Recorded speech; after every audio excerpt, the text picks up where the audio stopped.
Welcome all of you to SMAV CV Math Academy videos. In this video we are going to see chapter 1 sets relations and functions exercise 1.2 8th sum.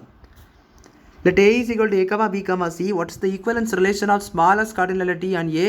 What is the equivalence relation of largest cardinality on A? இப்போ என்ன கொடுத்துருக்காங்கன்னு பார்த்தீங்கன்னா A என்ற set கொடுத்துட்டாங்க. A is equal to A comma B comma and C கொடுத்துட்டாங்க. இப்போ இதில் கார்டினாலிட்டினா என்னென்னு பார்த்தீங்கன்னா number of elements. So number of elements ஏல கம்மியானதையும் அதிகமாக இருக்கிறதையும் நம்மகிட்ட வந்து ஈக்குவலன்ஸ் ரிலேஷன் கான்செப்ட் படி கேட்டிருக்காங்க. அதாவது ஈக்குவலன்ஸ் ரிலேஷன் வச்சு தான் அவங்க வந்து அந்த smallest cardinality and largest cardinality கேட்டிருக்காங்க. ஸோ அப்போ நம்மளுக்கு reflexive transitive and symmetric prove பண்ணி அதை கண்டுபிடிச்சி அதை முடிச்சு நம்ம வந்து சொல்லணும். இப்போ பாருங்கள், ஃபஸ்ட்டு ஏ கிராஸ் ஏ நம்ம கண்டுபிடிக்கலாம். ஸோ ஃபஸ்ட்டு என்றைக்குமே ஏ கிராஸ் ஏ கண்டுபிடிச்சிக்கலாம் அந்த சம்மை. இப்போ இதில் A comma A, A comma B, A comma C, B comma A, B comma B, B comma C, C comma A, C comma B, C comma C. இப்போ இதில் பார்த்தீங்கன்னா A cross ஏ நம்ம வந்து எழுதியாச்சு. இப்போ பாருங்கள், ஃபஸ்ட் இது ரிஃப்ளெக்சிவ் வச்சு எழுதணும். ஸோ ரிஃப்ளெக்சிவ் வச்சு எழுதுனீங்கன்னா ரிலேஷனை சேம் பேர் ஆஃப் எலமெண்ட்ஸ் எழுதணும். ரிஃப்ளெக்சிவ் பற்றி உங்களுக்கு நல்லா தெரியும், சேம் பேர் ஆஃப் எலமெண்ட்ஸ்னு சொல்லிட்டு. So same pair of elements பற்றி எழுதுனீங்கன்னா A comma A, B comma B and C comma C தான் நம்மளுக்கு என்னென்னு பார்த்தீங்கன்னா ரிஃப்ளெக்சிவ். நெக்ஸ்ட்டு பார்த்தீங்கன்னா சிமெட்ரிக். இது சிமெட்ரிக் பார்த்தீங்கன்னா இப்போ இதில் சிமெட்ரிக் பார்த்தீங்கன்னா நம்மளுக்கு எப்படி எழுதணும்னா ஃபஸ்ட்டு ஒரு இது வந்து எப்படி என்னென்னு சொன்னாச்சா ஒரு செட் ஆஃப் பேராக எழுதணும். இப்போ இது பார்த்தீங்கன்னா மூலத்தையும் சேர்த்து எடுத்துடலாம். ஸோ இது 1 2 3 இங்கே பார்த்தீங்கன்னா 3 இருக்குது. ஸோ அப்படியே இருக்கட்டும். சிமெட்ரிக் பாருங்கள், ஒவ்வொரு பேராக எழுதணும். ஸோ அந்த ஒவ்வொரு பேராக நான் இப்போ எழுதி கட்டுறேன் பாருங்கள். ஸோ இது ஒரு பேர் ஏ கமா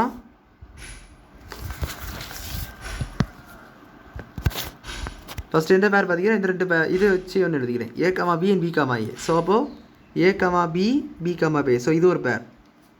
நெக்ஸ்ட்டு பேர் பார்த்தீங்கன்னா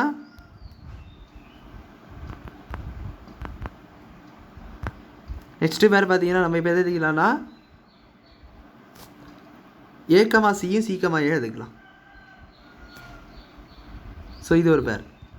நெக்ஸ்ட்டு பார்த்தீங்கன்னா B comma C, C comma ஏ.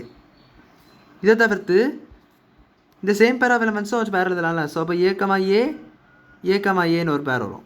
தென் B comma B, B comma பின்னு ஒரு பேர் வரும். தென் லாஸ்ட்டாக பார்த்தீங்கன்னா C comma C and C comma சின்னு சொல்லிட்டு ஒரு பேர் வரும். அப்போ இது புரிஞ்சிருக்குன்னு நினைக்கிறேன். சிமெட்ரிக் இப்படி எழுதணும். ஒரு பேர் எடுத்திங்கன்னா இப்போ ஏ கமா பின்னா அதுக்கு வர இம்ப்ளைஸ் டூ கான்செப்டையும் வச்சு எழுதணும். இப்போ ஏ கமா பின்னா இம்ப்ளைஸ் என்னது, பி கமா ஏ இருக்கணும். ஸோ அதுதான் இது ரெண்டும் சேர்த்து தான் நம்ம என்ன சொல்லுவோம், ஒரு பேர்னு சொல்லுவோம். அப்போ ஏ கமா பியும் இந்த பி கமா ஏயும் எடுத்து தான் ஒரு பேர் சொல்லணும். அப்போ இது ஒரு பேர் 1, இது ஒரு பேர் 2, இது ஒரு பேர் 3, இது ஒரு பேர் 4, இது ஒரு பேர் 5 அண்ட் இது ஒரு பேர் 6. ஸோ டோட்டலி பார்த்தீங்கன்னா இங்கே வந்து நம்மளுக்கு 6 பேர்ஸ் இருக்குது. இங்கே வந்து 3 இருக்குது, இங்கே 6 இருக்குது. Third transitive. ட்ரான்சிட்டிவில் பார்த்தீங்கன்னா நம்மளுக்கு நிறையவே பேர்ஸ் உண்டு ட்ரான்சிட்டிவில். ஸோ ட்ரான்சிட்டிவில் ஒரு 2 பேர்ஸ் எழுதி காட்டுறேன். இப்போ பார்த்தீங்கன்னா ஃபஸ்ட்டு ஏ கமா பி வச்சு எழுதுங்க. ஏ கமா பி வச்சு எடுத்திங்கன்னா பி கமா சி எடுக்கணும். So A comma B, B comma C, C comma A. இது ஒரு பேர். அடுத்தது பாருங்கள், ஸோ ஏக்கு சி கமா இல்லை, ஏ comma C. So A comma C எடுத்துக்கோங்க. இப்போ அடுத்தது பி, இது அப்படியே தலைகள் எடுத்து பாருங்கள். பி கமா ஏ எடுத்திங்கன்னா ஏ கமா எதாச்சும் எடுத்துக்கணும், ஏ கமா சி எடுத்துக்கோங்க. அப்போ ஃபஸ்ட்டு உள்ளது பி கமா சி எழுதணும். ஸோ இது 3 வந்து செட்டில் இருக்குது பாருங்கள். ஸோ இது ஒரு பேர். அடுத்து பார்த்தீங்கன்னா பி கமா சி எழுதலாம்.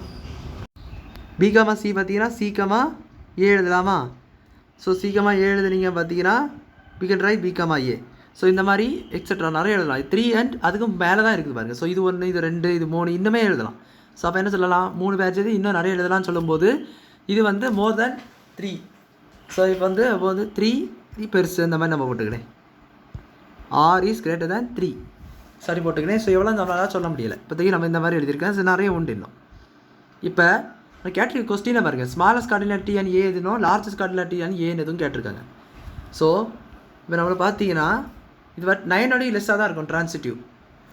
அதை மட்டும் மறந்துடாங்க, 9 லெஸ் தானே இருக்கும். அது இப்போ ஏன்னு உங்களுக்கு புரியும் பாருங்க. ஏன்னா லார்ஜஸ்ட் கார்டினாலிட்டி எது எழுதணும் பார்த்தீங்கன்னா ஏ கிராஸ் ஏ தான் எழுதணும்.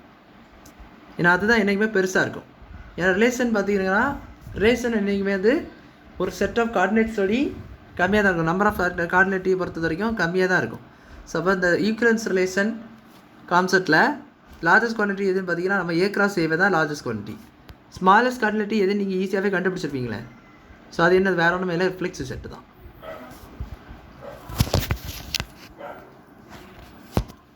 லார்ஜஸ்ட் குவான்டிட்டி என்னென்னு பார்த்தீங்கன்னா ரிஃப்ளெக்ஸிவ்.